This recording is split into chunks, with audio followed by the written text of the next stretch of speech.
Jadi Tom Lembong ini korupsi impor gula yang merugikan negara sebanyak 400 miliar. Terus jadi banyak. Hola netizen yang tercinta, Kejaksaan Agung menetapkan mantan Menteri Perdagangan tahun 2015-2016 Tom Lembong sebagai tersangka perkara dugaan tindak pidana korupsi kegiatan diimportasi gula periode 2015-2023 di Kementerian Perdagangan atau Kemendag. Direktur Penyidikan Jampidsus Kejagung Abdul Qodar mengatakan bahwa Tom Lembong merupakan salah satu dari dua saksi yang ditetapkan sebagai tersangka. Menurut dia, tersangka kedua berinisial CS selaku Direktur Pengembangan Bisnis pada PT Perusahaan Perdagangan Indonesia atau PPI periode 2015-2016. Abdul Qodar menjelaskan keterlibatan Tom Lembong dalam kasus tersebut bermula ketika pada tahun 2015 dalam rapat koordinasi antar kementerian disimpulkan bahwa Indonesia mengalami surplus gula sehingga tidak perlu impor gula. Namun pada tahun yang sama Tom Lembong selaku Mendag pada saat itu memberikan izin persetujuan impor gula kristal mentah kepada PT AP. Padahal berdasarkan peraturan disebutkan bahwa yang diperbolehkan mengimpor gula kristal putih adalah BUMN. Sedangkan keterlibatan CS selaku Direktur Pengembangan Bisnis pada PT PPI periode 2015-2016 dalam kasus ini adalah ketika pada tahun 2015 Kemenko Perekonomian menggelar rapat yang pembahasannya terkait Indonesia kekurangan gula kristal putih sebanyak 200.000 ton pada tahun 2016. Abdul Qodar menjelaskan bahwa CS selaku Direktur Pengembangan Bisnis PT PPI memerintahkan bawahannya untuk melakukan pertemuan dengan 8 perusahaan swasta yang bergerak di bidang gula. Seharusnya untuk mengatasi kekurangan gula yang harus diimpor adalah gula kristal putih. Akan tetapi yang diimpor adalah gula kristal mentah dan diolah menjadi gula kristal putih oleh perusahaan yang memiliki izin pengelolaan gula rafinasi. Atas perbuatan keduanya, negara dirugikan sekitar 400 miliar rupiah. Guna kebutuhan penyelidikan, kedua tersangka tersebut ditahan di Rutan Salemba Cabang Kejaksaan Agung selama 20 hari ke depan. Nah, gimana nih menurut netizen yang terhormat? Silahkan berkomentar ya. Tom Lembong yang baru 1 tahun jadi Menteri Perdagangan tertangkap korupsi gula dan merugikan negara sampai 400 miliar guys. Tapi kalau lu lihat ya, ini kok mukanya masih bisa senyum-senyum manis begini gitu. Nih jadi pertanyaan di kepala gue kayak, apakah dia bangga? Apakah dia happy ketangkap? Atau gimana gitu? Kalian heran gak sih kalau lihat koruptor-koruptor tuh ketangkap tapi masih bisa dadah-dadah atau senyum semeringah? Kayak nggak ada apa-apa gitu. Sebelumnya tuh di kasus Harvey Muiz kalau kita lihat, si Harvey juga ya walaupun dia nggak senyum semeringah sih, tapi dia terlihat tenang dan santai gitu kan. Dan istrinya si Sandra Dewi yang dipanggil sebagai saksi, minimal kan ada malunya gitu kan, walaupun terbukti atau belum terbukti gitu si suaminya ini melakukan korupsi, tapi kan ada indikasi melakukan korupsi, ya minimal ada malunya. Tapi kalau dia kayak santai aja, happy aja, tersenyum bebas, dadah-dadah. Ingat kan nih tanda hati yang diberikan sama si Sandra Dewi gitu.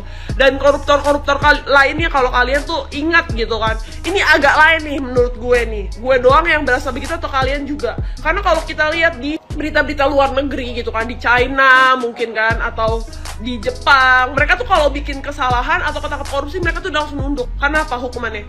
Rata-rata hukumannya mati gitu.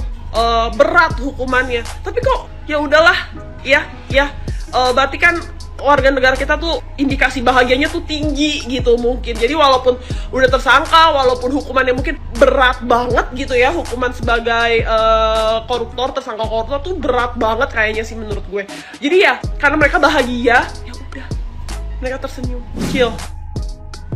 Jadi tersangka kasus korupsi impor gula Tom Lembong saya serahkan pada Tuhan. Nah ini bener nih, karena udah terlanjur begini ya serahkan aja sama Tuhan. Karena kalau serahkannya ke laundryan namanya cucian, namanya udah bukan kasus korupsi lagi, tapi cuci kaos kaki. Kalau biasanya calon presiden dan calon wakil presiden itu suka ngomong yang manis-manis, ngasih janji yang manis-manis, kali ini beda nih. Presiden kita dengan sigap mengeksekusi koruptor koruptor bahan pemanis atau yang biasa kita sebut dengan gula. Jadi Tom Lembong ini korupsi impor gula yang merugikan negara sebanyak 400 miliar. Terus jadi banyak banget tuh netizen yang mencocok logi sama IG story-nya Erina Gudono perihal roti 400.000 kemarin yang kena hujat habis-habisan tuh. Jadi ada banyak banget netizen yang merasa story Erina Gudono itu merupakan clue akan ditangkapnya si Tom Lembong ini. Erina Gudono bikin IG story roti 400.000 yang ditangkap koruptor 400 miliar gitu. Dan ternyata Erina Gudono nggak berhenti sampai di situ, dia bikin IG story lagi ya tentang sushi tanpa formula ya yang jadi ramai dan dihujat lagi sama netizen. Tapi sekarang netizen jadi mencocok logi lagi, seakan-akan sushi tanpa formula itu bakalan menjadi clue di usutnya kasus Formula E. Tapi kalau diruntut ya, dari penelusuran sampai penangkapan si Tom Lembong ini selama 10 tahun terakhir ya, ceritanya itu jadi kayak yang di film-film gitu gak sih? Kayak itu kan 10 tahun yang lalu dan sekarang baru ditangkap gitu loh. Kayak bener-bener kayak di film-film si Tom Lembong ini ya. Kalau yang di film beneran kan namanya Tom Cruise sama Tom and Jerry. Intinya kayak gitu, kita lihat aja perkembangannya nanti. Dan semoga koruptor-koruptor yang lain segera ditangkap.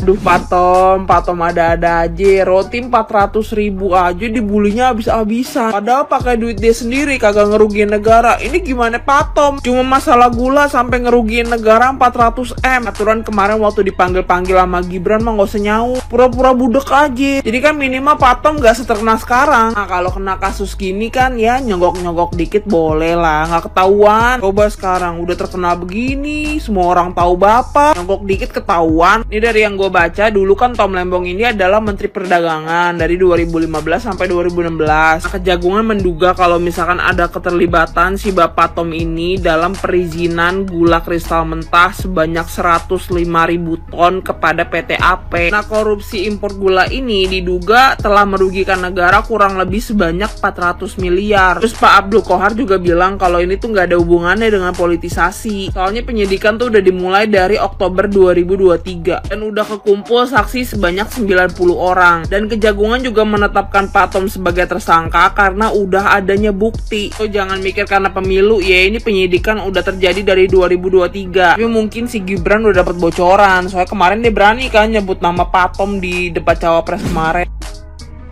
Guys, kalian pernah tahu kan orang ini kan? Tahu kan orang ini yang disentil Gibran? Tom Lembong 7 tahun saya beri contekan untuk ayahnya. Tapi Gibran sebut-sebut nama saya. Ingat gak guys? Yang viral banget tuh, yang pas akhirnya si Abah gak jadi apa-apa terus di-update status gitu. Dan guys, ini adalah statusnya Tom Lembong guys. Pada mulanya banyak perahu memintanya untuk berlayar. Maksudnya itu si Abah Anies ini tadinya kan banyak banget partai-partai yang mendukung dia untuk maju lanjutnya di Cawagup kan guys, Cawagup Jakarta. Tapi pada akhirnya semua perahu meninggalkannya. Ia berduka? Tentu tidak. Bener, Abah Anies itu nggak berduka guys. Abah Anies itu nggak sedih kok guys. Aku ngeliatnya beliau tetap menjalankan ya politiknya, maksudnya seringlah kelihatan ya beliau itu mengunjungi ormas ini, ormas itu, dan beliau nggak sedih dan beliau tetap berpendirian teguh. Dia nggak mau jadi anggota parpol. Aku bagus banget sama Abah Anies. Tapi ternyata status ini itu bukan untuk Abah Anies guys,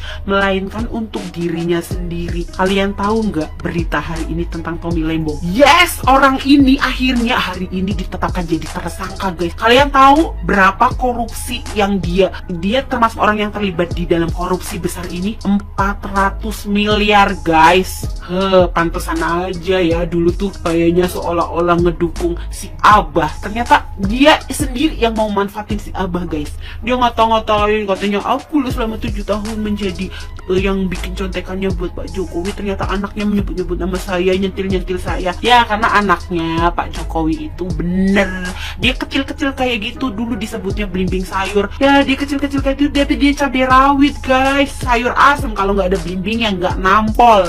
Ya Gibran itu kayak gitu. Kalau di pemerintahan ini orangnya itu aja, orangnya bisa diatur sama koruptor kayak di atas ini. Koruptor makin menjamur guys. Gila, hari ini Tom Lembong jadi tersangka kasus korupsi impor gula dan sampai 400 miliar. Parah banget sih, parah banget. Dan pada akhirnya aku nggak sia-sia udah ngedukung si belimbing sayur itu jadi wapres. Dan buat orang-orang yang kemarin-kemarin pada nggak dukung belimbing sayur gue, Pak Gibran, dan masih mengolok-olok beliau, kalian salah besar. Ternyata belimbing sayur yang itu tuh keren banget, nampol banget. Dia bisa loh. Baru beberapa hari kerja nih orang udah jadi tersangka korupsi 400 miliar. Negara lagi-lagi negara duitnya dimakan sama orang-orang kayak gitu. Gila, Pak Brobo itu emang keren banget. Dan belimbing sayur itu emang keren banget guys. Sekali lagi aku ucapkan terima kasih dan keren banget buat Pak Presiden dan Wakil Presiden gue. Baru beberapa hari menjabat, kalian sudah ngungkap kayaknya udah lebih dari 7 kasus korupsi nih. Gila, keren